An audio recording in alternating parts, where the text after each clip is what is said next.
Ready? Good afternoon, everyone, and thank you all for being here today. We're here to discuss the Justice Department's response to the stunning and unconscionable acts in Orlando. Our hearts are broken for the unfathomable losses that the people of Orlando have suffered, and our thoughts and prayers continue to be with their families and their loved ones.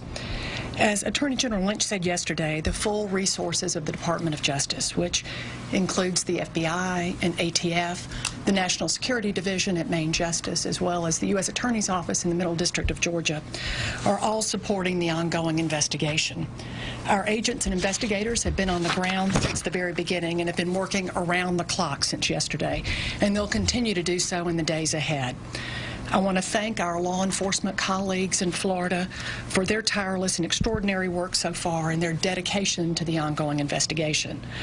I've also been in contact with the Attorney General, who is currently on her way back from China and continues to monitor developments in the case. Words really can't express the depth of our sorrow or the measure of our grief for losses that have been suffered by those and lives that have been changed forever.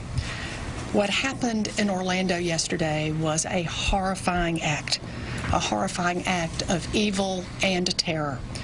For the LGBT community, Pulse was more than just a place to go and celebrate and see friends. It was a place that promised inclusion and freedom to be themselves, the same promise that our country holds for everyone. This was an attack on that promise. It was an attack on our values as a country and our national community. It was an attack on who we are as a nation and as a people.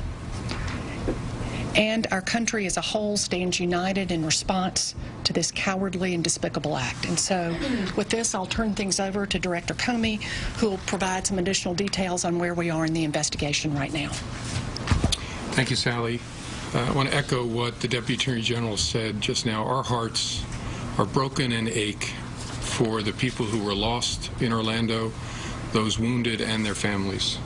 We are so sorry for your loss and your suffering. I also want to say a word of thanks and express admiration for the work of local law enforcement in Orlando. They showed professionalism and extraordinary bravery that saved lives. We are very lucky that such good people choose lives of service in law enforcement. And last, I want to say a word of thanks to the people who rendered care that saved lives at the scene, the docs, the EMTs, the nurses, the victim specialists, and the ordinary citizens who stopped to help family and friends. You showed us the best part of humanity in the midst of terrible loss. As you know, this is a federal terrorism investigation led by the FBI with the assistance, as we always do, of our state, local, and federal partners. The reason for that is there are strong indications of radicalization by this killer and of potential inspiration by foreign terrorist organizations. We are spending a tremendous amount of time, as you would imagine, trying to understand every moment of this killer's path to that terrible night in Orlando, to understand his motives and to understand the details of his life. You will notice that I'm not using the killer's name, and I will try not to do that. Part of what motivates sick people to do this kind of thing is some twisted notion of fame or glory, and I don't want to be part of that for the sake of the victims and their families, and so that other twisted minds don't think that this is a path to fame and recognition. So what I want to do is give you a sense of what we know so far, and then tell you as much as I can about our past contact with the killer.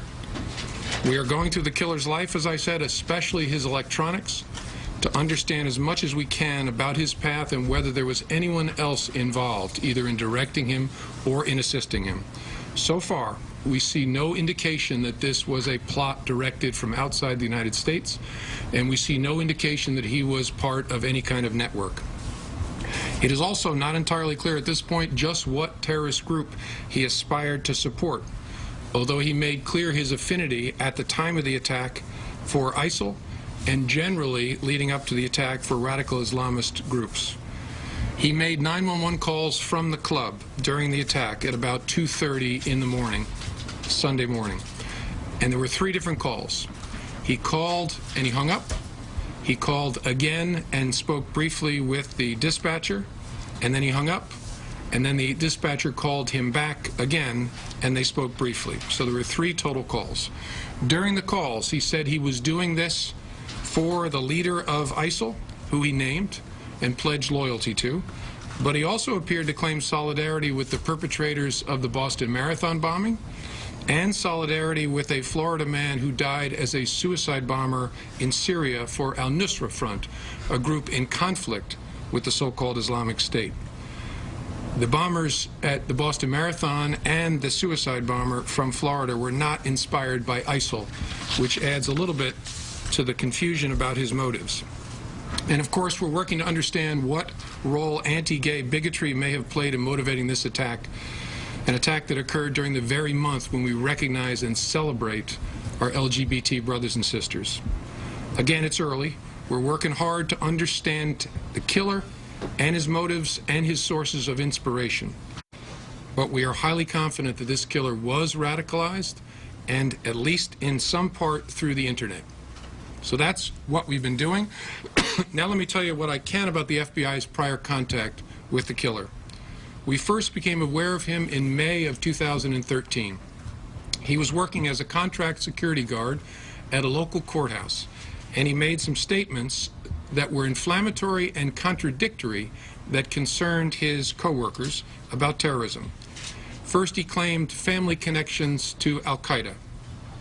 He also said that he was a member of Hezbollah, which is a Shia terrorist organization that is a bitter enemy of the so-called Islamic State, ISIL. He said he hoped that law enforcement would raid his apartment and assault his wife and child so that he could martyr himself.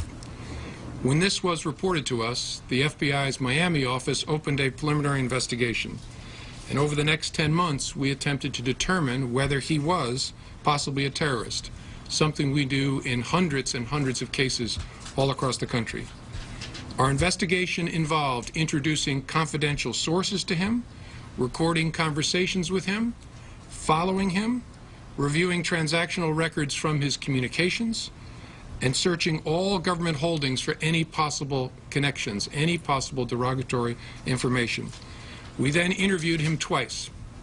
He admitted making the statements that his coworkers reported, but explained that he did it in anger because he thought his coworkers were discriminating against him and teasing him because he was Muslim. After 10 months of investigation, we closed the preliminary investigation. 2 months later, in July of 2014, the killer's name surfaced again in an indirect way. Our Miami office was investigating the Florida man who had blown himself up for the Nusra Front in Syria. Again, the Nusra Front being an al-Qaeda group in conflict with ISIL. And we learned from the investigation that the killer knew him casually from attending the same mosque in that area of Florida. But our investigation turned up no ties of any consequence between the two of them. In the course of that investigation, one witness told us, when asked, do you know anybody else who might be radicalizing, that he had once been concerned about the killer because the killer had mentioned Alaki videos. But the witness had concluded that he later got married and had a child and got a job as a security guard, and so he was no longer concerned about him. Our investigation again turned and interviewed the killer to find out whether he had any significant contacts with the suicide bomber for al-Nusra, determined that he did not, and then the inquiry continued, focusing on the suicide bomber with no further focus on the Orlando killer. We will continue to look forward in this investigation and backward. We will leave no stone unturned, and we will work all day and all night to understand the path to that terrible night. We're also going to look hard at our own work to see whether there is something we should have done differently. So far, the honest answer is, I don't think so. I don't see anything in reviewing our work that our agents should have done differently, but we'll look at it in an open and honest way and be transparent about it.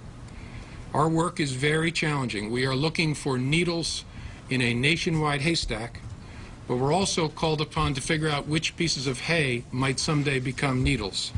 That is hard work. If we can find a way to do that better, we will. We will also do our best to be transparent about what we find going forward, consistent with our need to do an investigation in a good way, but we will tell you as much as we possibly can. And let me close by saying something I have said before. We know that this killing is upsetting to all Americans. We hope that our fellow Americans will not let fear become disabling, because that is what these savages want. We hope that instead you will channel this sense of anxiety into something more positive, which is an awareness of your surroundings and the seeking of opportunities to help your fellow Americans, as we saw with the tremendous lines of people giving blood in Orlando. If you channel that anxiety into awareness, you can live your life and allow those of us who are paid to investigate and to stop terrorists to do that work while you live the full life that this great country offers you. If you see something, tell us so we can look at it. In every single one of our cases, as we look back, somebody always sees something that they should have told us, and they didn't. So our request to you is, please don't let them make you work into a state of anxiety that is disabling. Find ways to channel that into a healthy awareness of your surroundings and live your lives. And we will keep you posted on what we learn from doing our work. Thank you very much.